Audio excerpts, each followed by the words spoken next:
a very key point about what you say is the fact that this is something everybody needs to do. Just talking about it is nothing. You have to exercise your rights, not just talk about them. And I wish to say something that you hit upon about the Commonwealth nations and the fact that the law is based, and this is natural law and constitutional law.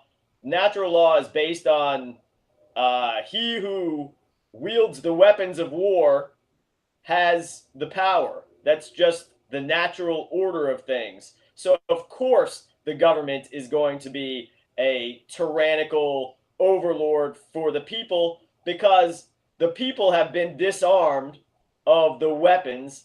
The government has the ability to neutralize through military force the people, and this is warned about that we are I should say we are warned about this in our constitution. It says a standing army is dangerous to liberty. That's what it says in the constitution. In our constitution it says Congress has the ability to, this is Article 1 Section 8, has the ability to finance a military, but it can't finance a military and army for more than 2 years. Why is that? Because a standing army is dangerous to liberty. When you have a standing army, and you mentioned the police, they are a standing occupying army. An occupying army for who? You and I know this, but we can make it simpler for the less educated. We know that Jewish interests mostly, and foreign interests being Vatican interests, Israel, the Vatican, Jewish interest in Russia, Jewish banking interest in all the other countries led by the Bank for International Settlements. They are the foreign occupying force. And how do they do it? Well, they buy out the guns, they buy out the so-called security forces, the standing army, the police, and then they engage in war through these entities. I remember doing an interview on Press TV back in 2016 and talking about not only Jade Helm 15, which is an offensive military operation of Northern Command, which is the United States Army Command over the United States of America, and something called Unconventional Warfare Exercises 16. Now that they go unconventional warfare exercise 16, unconventional warfare exercise 17, unconventional warfare exercise 18. And that ties in with what you saw this weekend and last year in Charlottesville, and what was also going on in D.C. this weekend. These are asymmetrical warfare operations. You can talk about chemtrailing. You can talk about the wildfires caused by directed energy weapons. These are unconventional warfare exercises against the American people, or the thousands of people every year who are gunned down in the street by the police.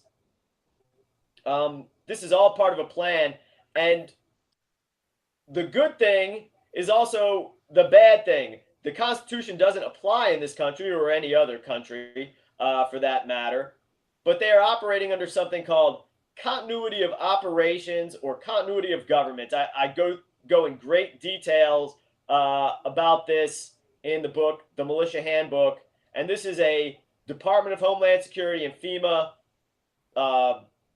presidential directive that was put in place after the staged false flag attacks of 9/11 carried out by, well, mostly the Israeli Mossad, but dual Israeli citizens also inside the Pentagon and throughout the United States government, and just traitors of every nationality and ethnic group within the United States government.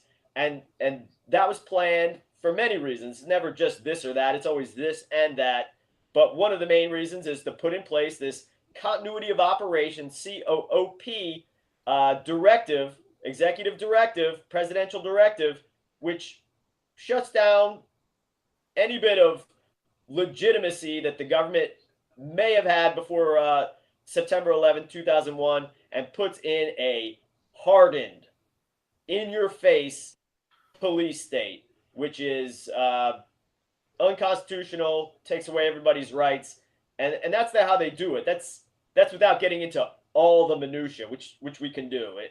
You can take it either way, but we can do it that simply. It's out in the open. The Constitution doesn't apply anymore. We are all fictionalized corporations, and they are operating. They being the governing forces in these FEMA regions in the United States are operating under the auspices of COOP or COG, continuity of government or continuity of operations, which is part of UN Agenda 21. And I just keep saying UN Agenda 21. I know about 2030 and I know about 2050. That's all subgroups and subsections of 21. So if folks are listening to this, which I doubt they are, and don't know what UN Agenda 21 is, and don't know that that is a, among other things, a European genocide agenda, you need to do some research, and you can still listen to this program and get a lot of information. But I presume all the listeners really know that that's the main plan. But what to do about it, that That's is key.